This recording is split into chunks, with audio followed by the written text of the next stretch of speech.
पूर्वी उत्तर प्रदेश के सोनभद्र जिले में लोग पानी की कमी से हताश हैं। ताल तलैया सूख गए हैं, जिसमें न सिर्फ आम लोग परेशान हैं बल्कि मवेशी भी पानी के लिए तरस रहे हैं। हालांकि हर घर जल योजना के तहत 1379 गांव को जोड़ने के लिए 14 पेयजल परियोजनाओं का काम युद्ध स्तर पर चल रहा है, लेकिन इसमें अभी वक्त लगेगा। कुत्तों से घिरा ये हिरन पानी की तलाश में आया था। प्यास ऐसी कि अपने झुंड से अलग होना पड़ा, लिहाजा अकेली जान पर कुत्ते टूट पड़े। लेकिन मुसीबत यहीं खत्म नहीं होती। जान बचाकर सड़क की तरफ भागा तो तेज रफ्तार गाड़ी की चपेट में आकर जान गंवा बैठा।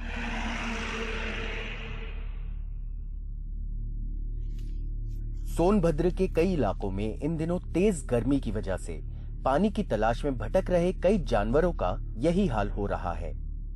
जंगली जानवर गांव की तरफ इसलिए आ रहे हैं कि रिहंड जलाशय के किनारे किनारे पूरा गांव बसा हुआ है और उस गांव के बाद पूरा जंगल ही जंगल है।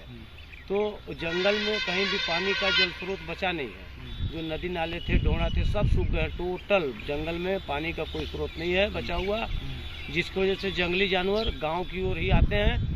अब जब गांव की ओर जंगली जानवर का आना जाना शुरू होता है तो उसको गांव वाले कुत्ता, रोड की तरफ अगर जंगली जानवर चले गए तो वहां गाड़ी से चिप जाते हैं, कुत्ते लोग उनको पकड़ लेते हैं।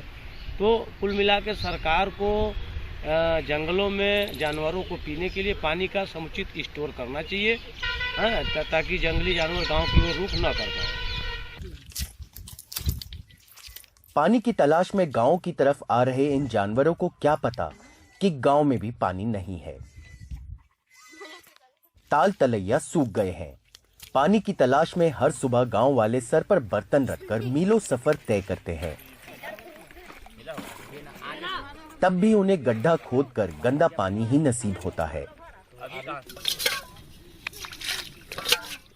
कत्थवा गांव की 35 वर्षीय सरस्वती देवी को रिहन बांध के किनारे बसे होने के बावजूद गड्ढा खोदकर जोहड़ से पानी लेकर ही अपनी प्यास बुझानी पड़ती है।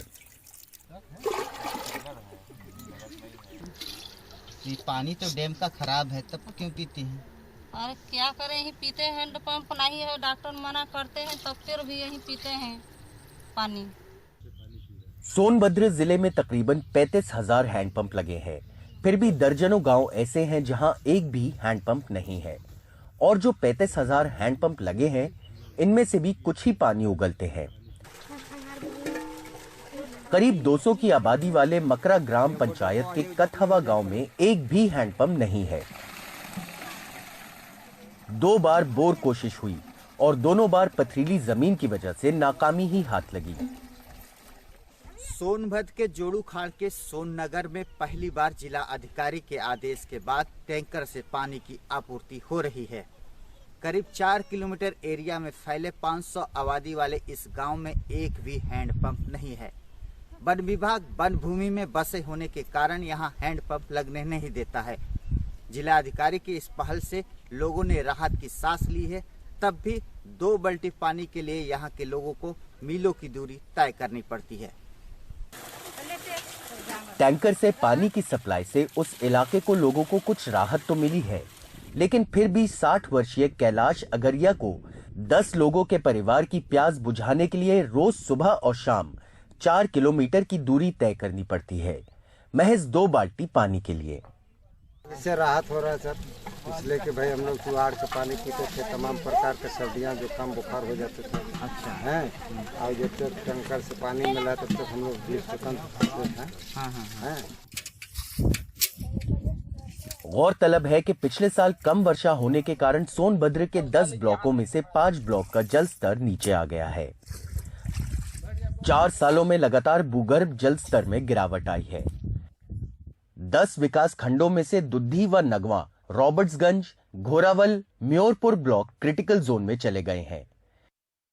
इसी के Kon, Bhavani, Chatra, Karma, Chopan semi critical zone में है। जल स्तर को ऊपर लाने के लिए जिला प्रशासन प्रयास कर रहा है, और इसके लिए जिले के सभी गांवों में खराब हो चुके 2000 हैंडपंप के बोर के किनारे 10 फीट गहरा और 10 फीट लंबा व चौड़ा गड्ढा खुदवाकर उसे फिल्टर के रूप में बनाकर डीप वेल रिचार्ज पीट बना रहा है। भी पानी की दिक्कत आ रही है, हैंडपंप ने पानी छोड़ दिया है, तो उस चीज़ को लेके हम लोगों ने टैंकर की व्यवस्था की है और साथ साथ जल संचयन पे भी काम करना शुरू किया है। और जल संचयन के क्षेत्र में हम लोगों ने एक कॉन्सेप्ट जो रिचार्ज पिट का होता है, डीप बोरवेल रिचार्ज, जितने भी हमारे बोरवेल जो हैंडपंप के हों या दूसरे बोरवेल हों जिन्होंने जो अबेंडन हो चुके हैं, जो पानी छोड़ चुके थे, उसकी मशीन भी गायब हो चुकी है, ऐसे बोरवेल में के माध्यम से जो बारिश का पानी है उसको सिंचाई करने की पूरी योजना बनाई है। अभी फ़िलहाल 2000 ऐसे बोरवेल का टारगेट हम लोगों ने लिया है और 600-700 से ज़्यादा कंप्लीट भी हो चुके हैं। बाकी सब पे काम चल रहा है और बहुत ही जल्द एक हफ्ते में ये पूरा हो भी जाएगा। और इनकी क्षमता बहुत ज़्यादा रहती है, अगर 100 mm में बारिश होती है तो 5 लाख लीटर एक सिंगल बोरवेल से ज़मीन में पहुँचाया जा सकता है। इसी पूरे चीज़ को लेते हुए हम लोगों ने एक बृहद अभियान चलाया है जल संचय का, और उसके आसपास का जो कैचमेंट एरिया है वो भी उस बोरवेल रिचार्ज का जो पिट बनेगा उससे कनेक्ट करने का पूरा प्लानिंग है और इसी तरह से काम हो रहा है उसी डायरेक्शन में। ऐसा नहीं है कि सोनभद्र के जल संकट को दूर करने के लिए सरकार प्रयास नहीं कर रही। इस समस्या से निपटने के लिए हर घर नल योजना के तहत 1369 गांवों को जोड़ने के लिए 14 पेयजल परियोजना का काम युद्ध स्तर पर चल रहा है, लेकिन इसमें अभी वक्त लगेगा। तब तक लोगों को प्यास बुझाने के लिए ऐसे ही संकट से दो चार होना होगा। सोनभद्र में पेयजल का संकट कोई नया नहीं है। सरकारें इन्हें दूर करने का प्रयास भी करती हैं, पर ये फेल भी होते रहे हैं। लेकिन इंसानों के लिए किए जा रहे इन प्रयासों के बीच जानवरों की प्यास का समाधान भी खोजा जाना अभी बाकी है। सोनभद्र से प्रभात कुमार के साथ वाराणसी से हिमांशु शर्मा, एनडीटीवी इंडिया।